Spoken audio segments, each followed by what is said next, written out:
Ang katunayan niyan, pakinggan po ninyo at ganito ang ating mababasa na pagtuturo po sa atin ng Biblia dito po sa Mateo, sa 24, sa 33, 6 hanggang 8.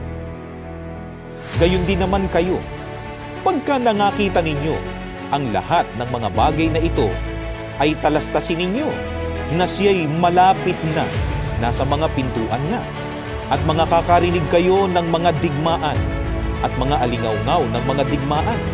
Ingatan ninyo na huwag kayong magulumihanan, sapagkat kinakailangang ito'y mangyari datapwat hindi pa ang wakas. Sapagkat magsisitindig ang bansa laban sa bansa at ang kaharian laban sa kaharian, at magkakagutom at lilindol sa iba't ibang dako, datapwat ang lahat ng mga bagay na ito ay siyang pasimula ng kahirapan.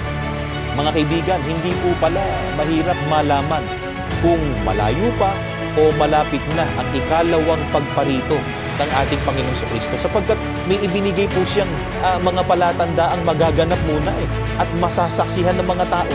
Ano-ano po ba yung mga palatandaang yun? Narinig po ninyo. Ang una po sa mga ito ay ang mga digmaan na kasasangkutan ng mga bansa at kaharian.